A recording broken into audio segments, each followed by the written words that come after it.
Bonjour.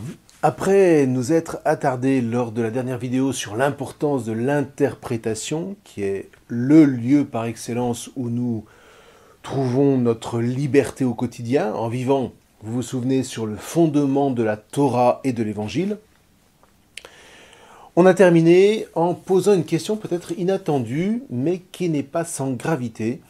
Que veut dire être fils ou fille de Abraham ? Quelle est, en définitive, la nature de ce rapport de filiation ? Qu'il s'agisse de chacun par rapport à ses propres pères et mères que le Décalogue exhorte à glorifier, ou qu'il s'agisse de chacun par rapport au Père éternel. Ou même, qu'est-ce que ça signifie du Fils éternel par rapport au Père éternel ? Rappelez-vous, Père, je t'ai glorifié sur la terre, j'ai mené à l'achèvement l'œuvre que tu m'as donné de faire, c'est en Jean au chapitre 17. De quoi parle-t-on exactement ? Alors la filiation dans la Bible apparaît comme une réalité non pas tant biologique, à quoi quand même on la réduit systématiquement aujourd'hui, que spirituelle. Dit autrement, le Fils, autant que la fille évidemment, c'est celui qui est engendré non pas tant génitalement que spirituellement.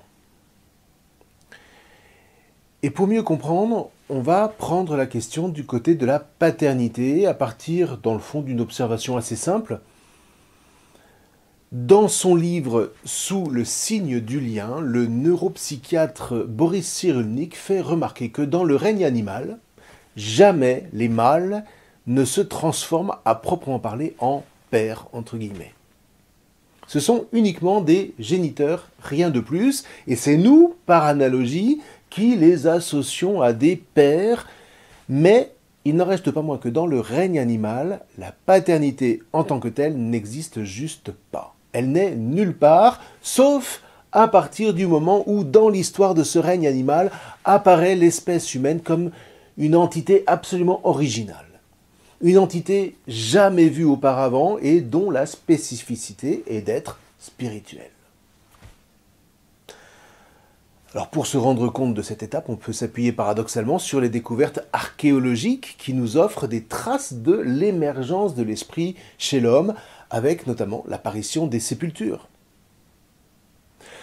Alors qu'on ne les trouve qu'occasionnellement chez le néandertalien, les sépultures sont systématiques chez l'Homo sapiens, surtout à partir du moment où il se sédentarise, voici à peine 10 000 ans. Vous voyez, ça n'est pas si vieux que ça.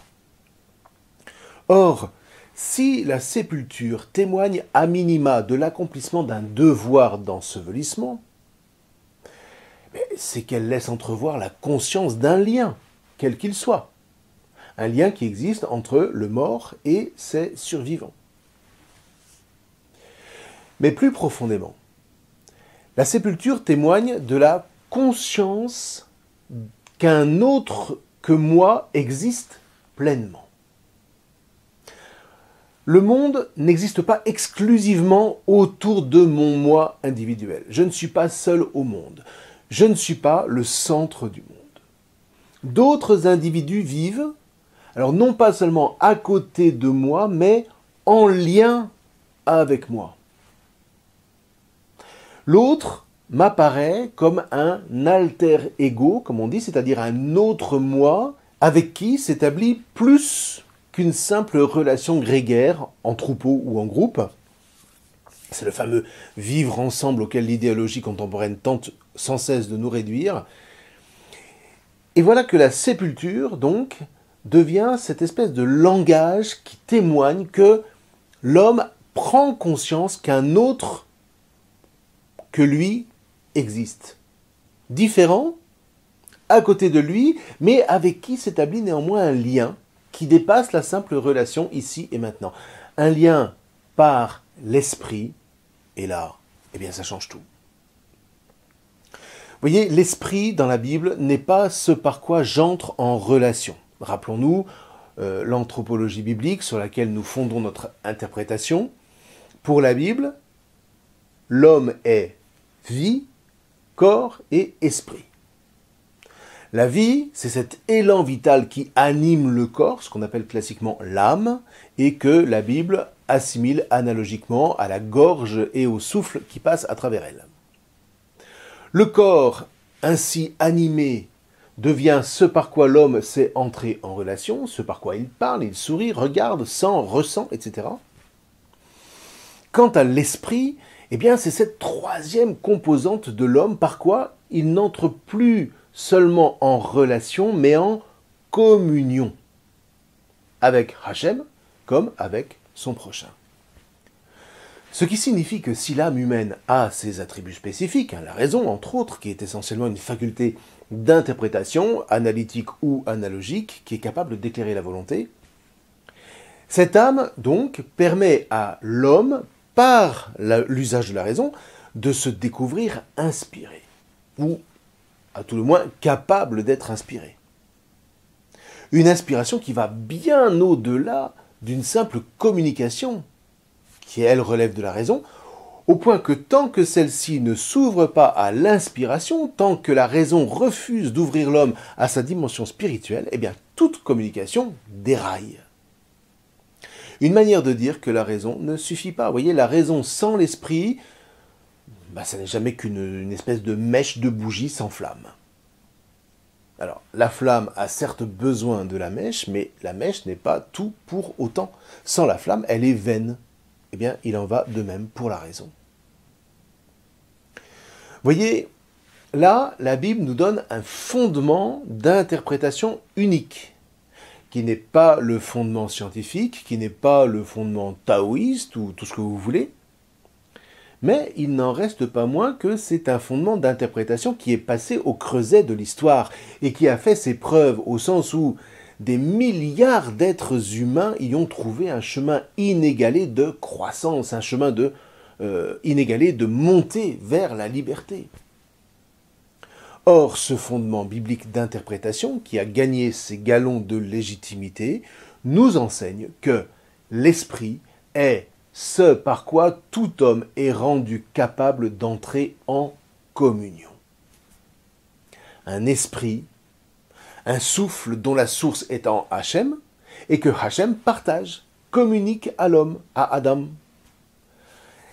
Et c'est comme ça que Adam s'en trouve créé à l'image et à la ressemblance de Dieu, pour reprendre ce magnifique verset du premier chapitre de la Genèse, au fronton de toute la Bible. Or, les conséquences ne sont pas minces, rendez-vous compte. Si la même puissance de communion subsiste en Hachem et en Adam, puissance de communion par laquelle, rappelons-nous, Adam est à l'image et à la ressemblance de Hachem, cette commune puissance de communion autorise raisonnablement la possibilité de leur rencontre. Et ça, c'est bouleversant. Parce que ça nous dit que Dieu et l'homme ne sont pas incompatibles au point que Hachem se souillerait en s'unissant à sa création par Adam, tout au contraire. Et pour aller jusqu'au bout avec les prophètes de cette intuition, de cette inspiration, cette puissance spirituelle de communion que partagent Hachem et Adam est précisément ce qui autorise à envisager leurs épousailles. Et là, c'est tout le cantique des cantiques. Quant à l'interprétation chrétienne, eh bien, elle enseigne simplement que cette communion, que ces épousailles trouvent leur accomplissement charnel en Jésus, le Christ, au profit de la multitude du genre humain qu'il s'attachera par le sacrifice de sa vie pour l'entraîner avec lui dans la résurrection. Vous voyez, voilà tout l'enjeu de la dimension spirituelle en l'homme. Par l'Esprit Saint, savoir accueillir charnellement Hachem pour pouvoir ensuite œuvrer de concert avec lui à la poursuite de la création. Et du coup, quand les évangiles nous disent que la Vierge enfante le Verbe dans la chair par l'action de l'Esprit Saint, eh ben, d'après le roc sur lequel se fonde notre interprétation, il ne s'agit aucunement d'une fable irraisonnée. L'incarnation par l'opération de l'Esprit n'est ni plus ni moins que l'aboutissement d'un projet qui s'inscrit parfaitement dans la trajectoire élaborée à partir de notre fondement biblique, qui n'a décidément plus à prouver sa légitimité. Sur ce fondement, l'Esprit Saint peut enfin opérer en Marie la communion charnelle entre Hachem et Adam. Et par lui, entre Hachem et sa création, puisque cette communion dont l'homme se découvre être le substrat, être le support, entraîne dans cette montée tout l'univers auquel il appartient irréductiblement. Un univers d'ailleurs qui n'attend que ça, pour que se poursuive la création interrompue par le péché. Et c'est ce qui fera écrire à saint Paul: la création est à l'affût du dévoilement des fils de Dieu qu'elle attend depuis des lustres. Et ça n'est pas rien. Alors revenons maintenant à l'esprit qui marque spécifiquement cette humanité au sein de la création. C'est donc par leur esprit que les hommes peuvent entrer en communion les uns avec les autres. Et le plus remarquable, c'est que cette communion est ressentie non seulement entre pairs, P-A-I-R-S, au sein d'une même génération donc, mais encore entre pères, P-E accent grave R-E-S, et fils, c'est-à-dire entre générations.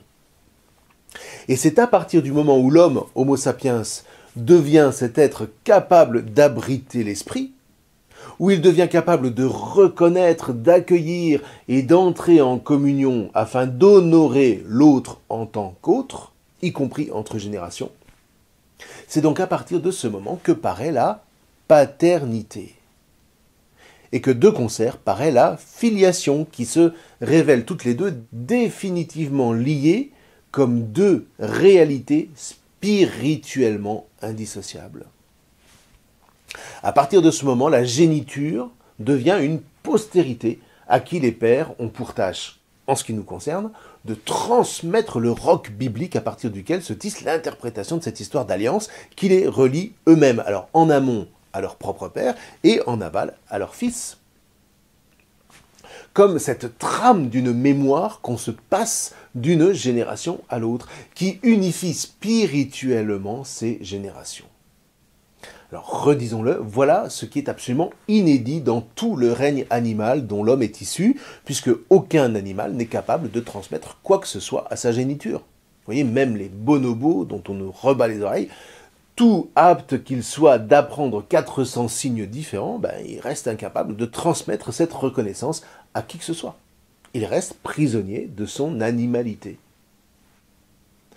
Paradoxalement, on pourrait dire qu'il y a d'un côté une continuité biologique, puisque l'homme appartient bien au règne animal, mais d'un autre côté, il y a un véritable hiatus, il y a une rupture irréductible qui procède de ce saut inouï opéré à l'intérieur même de toute la création par l'avènement du spirituel dans le charnel. C'est aussi sensationnel que paradoxal. Nulle part, voyez, dans la littérature humaine, on a été capable de mettre le doigt, ou ne serait-ce même que d'imaginer une communion pareille entre le charnel et le spirituel, qui marque le lien qui unit les hommes entre eux tout en les unissant à Hachem comme à leur source, jusqu'à envisager de célébrer des noces avec lui. Vous voyez, l'échange merveilleux auquel font référence certaines prières eucharistiques chrétiennes trouve là son fondement au sens fort. Du coup, si on a compris ça, si on a compris qu'avec le spirituel paraît la paternité, il n'est plus très étonnant que dans une humanité contemporaine qui cherche à effacer le spirituel en réduisant tout au psychologique, une humanité contemporaine ainsi réduite à sa pure animalité, il n'est pas surprenant que cette même humanité efface dans le même élan toute trace de paternité. Ce qui, par ailleurs, impacte gravement la maternité. Alors pour le coup, une certaine forme de maternité existe, elle, dès le règne animal. Mais Dès lors que apparaît la paternité, cette maternité devient concomitamment capable de se déployer par l'avènement du spirituel en elle, en se liant au Père, pour se mettre à tisser avec lui une histoire que l'un et l'autre, l'un avec l'autre, sont désormais capables de transmettre à leur descendance. Et du cœur de cette alliance du Père et de la Mère, absolument révolutionnaire dans le règne animal, les voilà tous les deux en capacité d'interpréter leur vie, non pas de couple, mais leur vie de conjoint, au sens fort. Vous voyez, en fait, pour ma part, je n'aime pas parler du couple humain, dans la mesure où le couple, ça n'est jamais qu'un appariement. On le trouve chez plusieurs espèces animales d'ailleurs, ce qui veut bien dire qu'il n'a pas besoin du spirituel pour exister. Et là encore, il est symptomatique que dans une société qui, encore une fois, a mis volontairement le spirituel à la retraite, on institue le Pax pour entériner à minima ce qui ne relève plus que de simples appariements, de simples mises en couple, en CDD la plupart du temps, comme d'ailleurs dans la plupart des espèces animales. Reste que dans le cadre interprétatif qui est le nôtre, celui d'une montée, celui d'une ascension du genre humain par l'avènement du spirituel, et non pas simplement par la raison, le Pax constitue l'entérinement administratif d'une régression. Et certainement pas un progrès, contrairement à la manière dont ça nous est vendu. Vous voyez comme quoi, encore une fois, le cadre interprétatif permet de discerner la pertinence des décisions prises ici et maintenant. Non seulement par nous-mêmes, mais aussi par les gouvernants, quels qu'ils soient. Le cadre interprétatif est définitivement essentiel. Enfin bref, pour en revenir à l'avènement du spirituel qui nous occupe, la mère humaine, donc grâce à ce nouvel ordre spirituel inscrit au plus intime de sa chair, devient dès lors capable de s'allier au Père et réciproquement. De sorte que, par cette alliance, et uniquement par elle, attention, s'ouvre pour eux un chemin inattendu qui n'est autre que celui de l'amitié. Vous voyez, la dimension spirituelle offre au Père et à la Mère de savoir envisager une communion réciproque, et les voilà donc en mesure de devenir amis. Et dans le droit fil de cette amitié, de devenir époux. Une autre manière de dire que faire l'expérience charnelle du spirituel, c'est se donner les moyens pour le Père et pour la Mère de voir se révéler en eux l'image et la ressemblance avec Hachem, qui n'est autre que cette capacité spirituelle de communion. Du coup, leurs chairs conjointes peuvent se dévoiler au sens fort, sans honte. Tous deux étaient nus, l'époux, Ish, et l'épouse, Isha, et ils n'en avaient pas honte. Ils n'en avaient pas honte dans la mesure où ces deux chairs conjointes se dévoilent comme un substrat historique. L'union des corps ne consiste plus seulement en un acte reproducteur purement animal, instinctif, mais en la rencontre de deux histoires. En l'union de deux chairs pour composer une nouvelle histoire commune, ce que la Torah appelle une chair une. C'est pourquoi l'époux, Ish, quitte son père et sa mère et s'attache à son épouse, Isha, et ils deviennent une chair une. Alors, oui, habituellement, on traduit l'homme s'attache à sa femme, mais la parité des termes hébreux disparaît. Cette parité, on peut la retrouver dans le jeu époux-épouse qui a l'avantage de donner à penser, surtout quand la fin du verset parle de Bachar Echad, chair une. De la même manière qu'il y a eu un Yom Echad, un jour 1, en Genèse 1, au verset 5.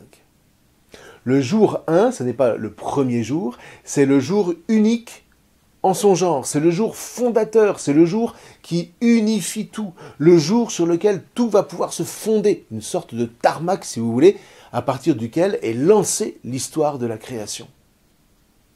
Et dans la stylistique biblique, eh bien, parler de chair une au chapitre suivant suggère analogiquement que du corps de cette communion spirituelle, l'époux et l'épouse ne participent à rien de moins qu'à un acte fondateur. Ils ont la capacité de commencer une histoire nouvelle, entre guillemets. L'époux quitte son père et sa mère, vous vous souvenez. Alors non pas au sens où cette histoire rendrait le passé obsolète, mais au sens où chaque génération renouvelle l'histoire, lui donne un nouvel élan. Et si l'époux quitte père et mère, mais ce n'est pas pour en effacer la trace, mais c'est pour ne pas être prisonnier de ce qu'on appelle une compulsion de répétition. Ne pas être le fruit d'une castration, pour reprendre les termes de Freud, qui n'était pas juif pour rien.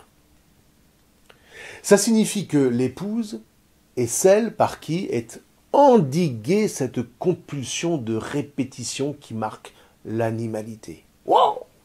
Et comment? Eh bien par l'inspiration nouvelle qu'elle insuffle à l'époux. Vous voyez, depuis bientôt 20 ans que j'exerce le métier de conseiller conjugal, je me suis forgé quelques convictions, dont l'une est celle-ci. L'épouse a besoin que l'époux soit son roc, qu'il soit sa fondation, on y reviendra. Autant que l'époux a besoin que son épouse soit son inspiration. Vous voyez, il y a dans le cadre de l'interprétation biblique d'une haute légitimité, redisons-le, un jeu du masculin et du féminin qui n'est pas nécessairement conflictuel. Mais c'est à la condition qu'on ne reste pas dans les demi-mesures. C'est cette alliance consentie pour le meilleur et pour le pire du roc et de la muse qui permet à l'histoire de trouver un nouvel élan à chaque épousaille. Alors évidemment, tout ça a un impact sensationnel sur la compréhension du mariage comme un sacrement, mais bon, ça n'est pas notre sujet. Toujours est-il que c'est bien à partir de leur alliance, à partir de leur attachement spirituel unique, et donc pérenne, et donc indissoluble, l'indissolubilité du mariage chrétien vient de là, c'est tout. S'il n'y a pas d'indissolubilité, eh bien l'amitié des époux, ça n'est que du vent, pour ne pas dire que ça n'est qu'une imposture. Donc, c'est à partir de leur alliance, c'est à partir de cet attachement spirituel unique des deux conjoints que, sur le fondement transmis par les générations précédentes et qui remonte jusqu'au début de la création, peut paraître une nouvelle interprétation qui élance une histoire nouvelle qui est propre aux époux au sein de l'époque et du contexte qui sont les leurs. Une interprétation que les époux devront à leur tour transmettre à leur descendance, descendance que ces conjoints se découvrent chargés d'initier à sa propre dimension spirituelle, à sa dimension filiale, absolument absente à son tour du règne purement animal. Tout ça, j'espère qu'on le perçoit en tout cas, est d'une importance extrême. Parce que ça signifie que dans le fond, la seule raison d'être de la paternité, c'est le spirituel. Alors, on dira par ailleurs que c'est lui qui combat, c'est lui qui est force, etc. Oui, mais le spirituel conditionne, rappelons-nous, l'avènement de la paternité en tant que telle et tout ce qui s'ensuit.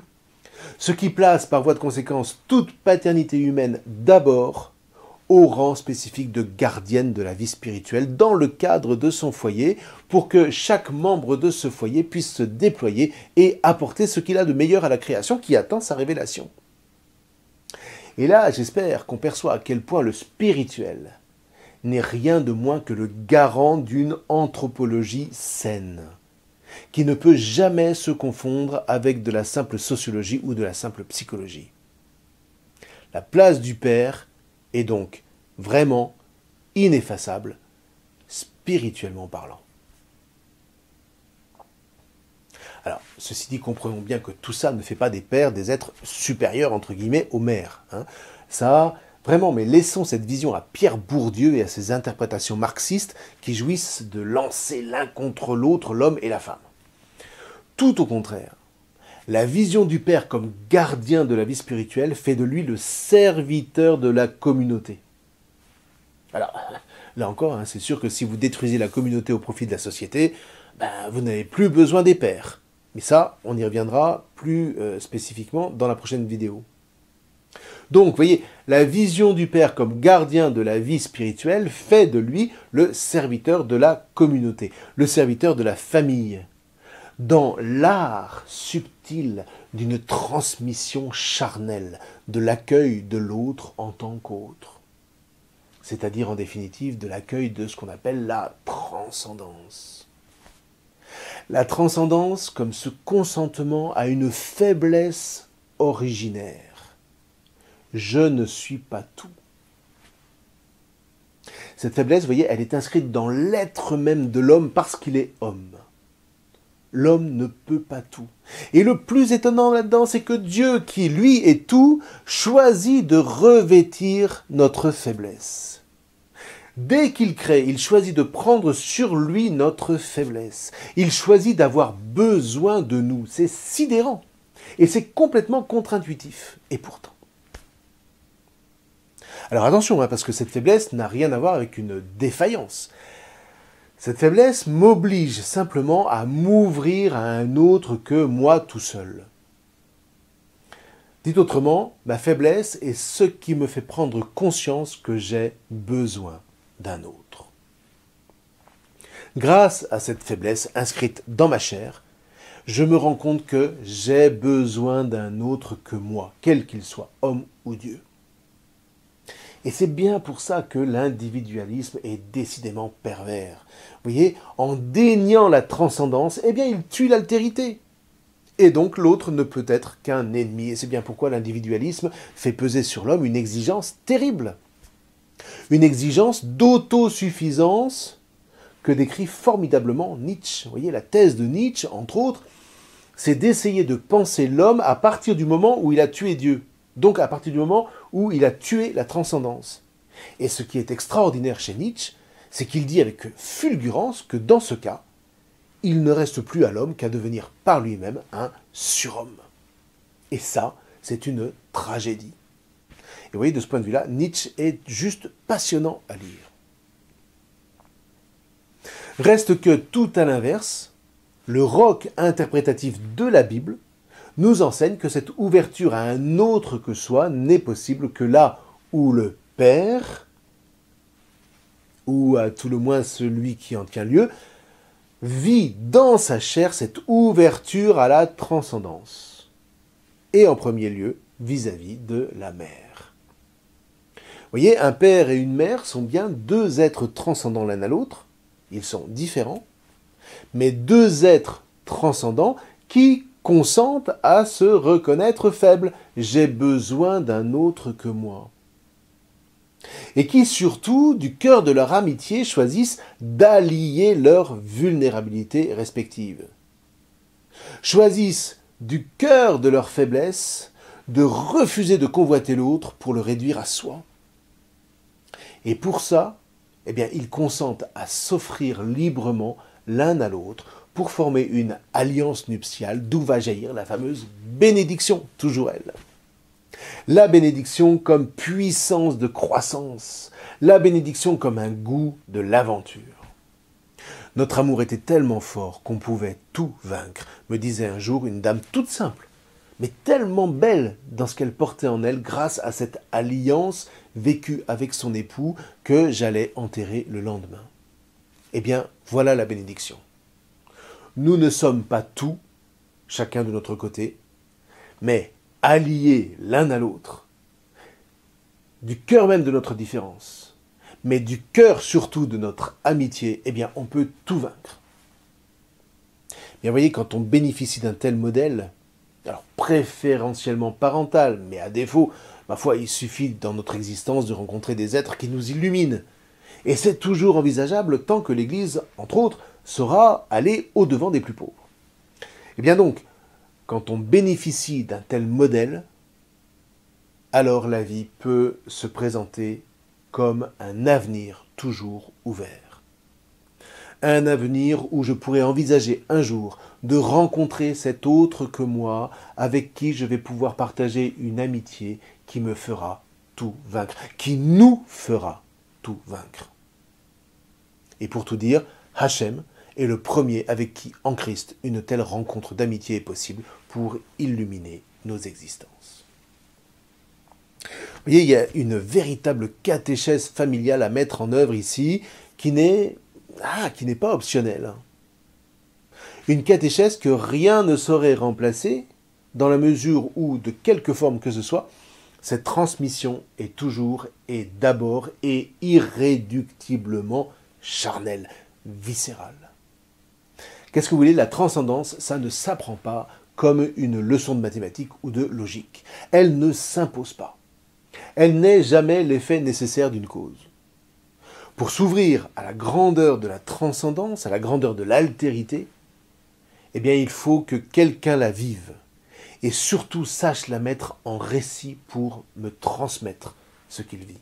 Et là, eh bien, rien de plus beau qu'un père qui, le premier, en tant que gardien de la vie spirituelle, se donne la peine de raconter, de donner le goût à ses enfants d'écouter cette histoire de vie et de bénédiction qui se transmet de génération en génération. Cette histoire où hommes et femmes savent offrir leur vie, sortir de leur zone de confort pour que ne disparaisse jamais ce cadre au sein duquel s'effectue mystérieusement cette croissance de l'être à laquelle chacun aspire. En tout cas, à partir de là, voyez, va pouvoir se tisser un imaginaire familial et populaire où chacun pourra puiser la force d'aller jusqu'au bout de soi. C'est là d'ailleurs le but de toutes les initiations traditionnelles, dans toutes les cultures et sur toutes les latitudes. Mais c'est en particulier le but de la Bible, un but qu'elle atteint de manière magistrale. Cette dimension d'histoire, qui n'est jamais que le récit de ce consentement à ce que l'autre s'allie, à ce que l'autre s'attache à moi et réciproquement, et Dieu sait s'il faut pour cela batailler. Cette dimension d'histoire est absolument essentielle pour que nos enfants, devenant ainsi spirituellement nos fils et nos filles, puissent avoir accès aux ressources spirituelles qui leur permettront à leur tour d'interpréter leur propre histoire à la lumière de celle sur laquelle leurs pères auront veillé pour les y enraciner. Interpréter leur propre histoire, c'est-à-dire savoir analyser les événements de leur vie avec recul, savoir puiser dans leur culture biblique et évangélique les moyens de vaincre leur peur, de franchir dignement les épreuves que la vie leur prépare immanquablement, et enfin savoir enraciner leur joie dans un terreau de gratitude qui transfigure toute joie en festin, en danse, en festivité communautaire.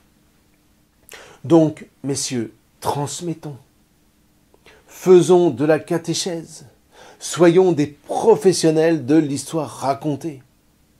Celle de la Bible, celle des grandes épopées humaines, donc spirituelles, puisque l'homme et l'avènement de l'esprit dans la création sont indissociables. La vôtre d'histoire, celle de votre famille, que sais-je.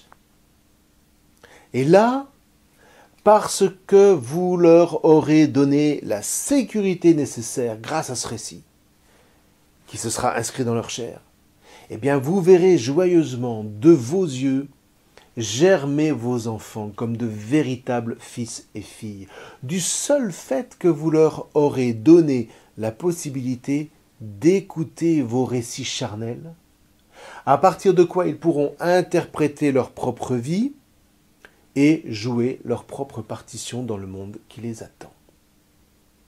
Et si vous faites ça, je vous promets que s'il y a inévitablement une période d'adolescence, il n'y aura pas de crise d'adolescence.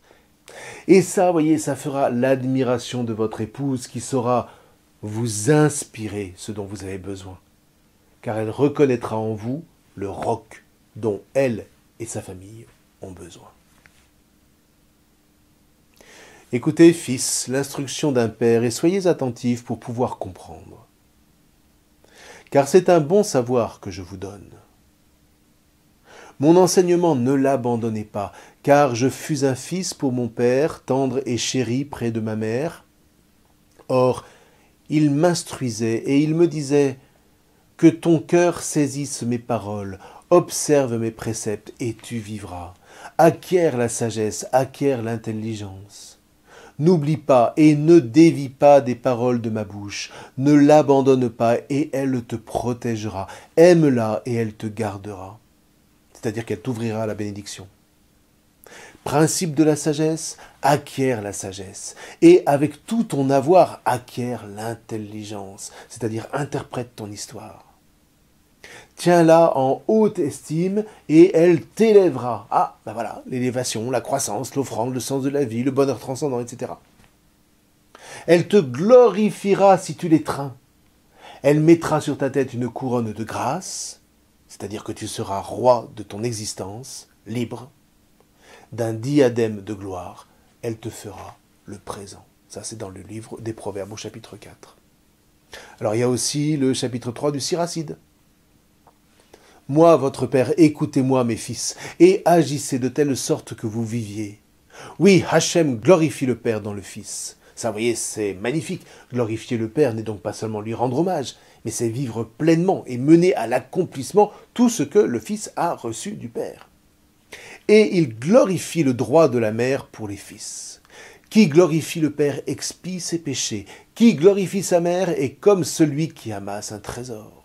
Qui glorifie le Père prolonge ses jours. Qui glorifie sa mère honore Elohim. Celui qui craint Hachem glorifie le Père et sert ses parents comme des maîtres. Mon fils, en acte et en parole, glorifie ton Père pour que t'atteignent toutes les bénédictions. Alors, je ne sais pas si vous entendez, mais enfin, on reconnaît assez bien le style du Deutéronome, dont ces auteurs sapientiaux sont complètement imprégnés. La glorification, la bénédiction, la vie, etc.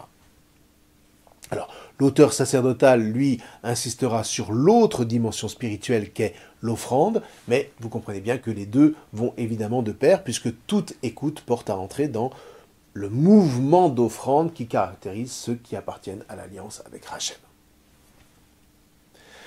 Enfin bon, quoi qu'il en soit, on voit que à leur tour, ces auteurs sapientiaux, ces auteurs qui ont écrit la sagesse, se positionnent comme de dignes fils de Moïse. Ils interprètent la Torah à leur manière. Cette Torah qui reste pour chaque génération cet univers de mémoire fondatrice, cet univers de paroles absolument nécessaire pour que s'élance à chaque nouvelle génération la quête de la fameuse bénédiction promise par la Torah. Alors bon, il y aurait encore beaucoup de choses à dire, évidemment, notamment sur le fait que Jésus se présente comme époux et l'Église comme épouse. Tout ça pour comprendre que cette histoire d'alliance est là pour non seulement forger des communautés de conjoints, des communautés familiales, mais aussi de véritables communautés humaines qui aiment se rassembler pour célébrer cet attachement réciproque entre elle, la communauté humaine, et Hachem. Et là, évidemment, je pense aux rassemblements dominicaux, entre autres. Mais bon, on va quand même s'arrêter là pour aujourd'hui. Alors maintenant, puisque on vient de l'évoquer, peut-être faut-il se poser la question, c'est quoi une communauté ? C'est ce que je vous propose de voir la prochaine fois. D'ici là, eh bien, je vous souhaite un bon partage sur toutes ces notions dont nous avons essayé de montrer la pertinence et la légitimité pour que soit reçue la bénédiction promise par Hachem à Abraham et à sa descendance que vous et moi, nous sommes en tant que chrétiens par l'alliance qui nous attache au Christ ressuscité, notre Sauveur. Je vous remercie.